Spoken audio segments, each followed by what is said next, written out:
જો તમારે પણ ફોટોગ્રાફી તેમજ વિડીયોગ્રાફીનું કામ શીખવું હોય તો મને મેસેજ કરજો. સવારમાં થઈ ગયા નાઈ ધોઈને રેડી, પછી નીચેથી નાસ્તો કરવાનો ઓર્ડર આવી ગયો. ચોમાસાની સિઝન પૂરી થઈ ગઈ તોય વરસાદ આવે.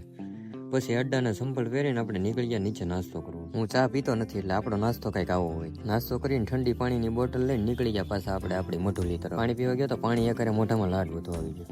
ને આ છે આપણી મઢુલી, જોઈ લો તમે કેવી લાગે છે કોમેન્ટ કરજો. અને આજના કામનું લિસ્ટ બની ગયું છે તો કરી દઈ બાકાઝીકી શરૂ. અને આપણી જેવી કામમાં બાકાઝીકી લગભગ કોઈ બોલાવી એક નહીં ઓપો. દરરોજની 90 થી 100 શીટ તો આલ્બમની બનાવી જ નાખવાની હો, ગમે એમ થઈ જાય. અને 100 શીટ બનાવવાની તાકાત હોય કે 200 શીટ, પણ સમય ખરાબ હોય ને એટલે એકે બાજુથી ભેગું થાય નહીં. ઘડીક છૂટા આપણા ટીમ મેમ્બરો બધા આવી ગયા છે આલ્બમ ડિઝાઇનિંગનું કામ શીખવા. કામ શું છે કે વરસાદના લીધે લાઇટ વહી ગઈ. પછી મેં કીધું હાલો કેમેરા લઈ ગયો ને બહાર તમને પ્રેક્ટિસ કરાવું ફોટો અને વિડીયોગ્રાફીની. ઘડીક પ્રેક્ટિસ કરીને ત્યાં વરસાદના ધીમા ધીમા સાટા શરૂ થઈ ગયા. મેં કીધું હાલો હવે આજ આપણું કાંઈ ભેગું થવાનું છે નહીં. ઠીક છે તો જે કુદરતને ગમે એ ખરું. વિડીયોને લાઈક કરી દેજો ને મળશું હવે નવા વિડીયોમાં. Bye bye.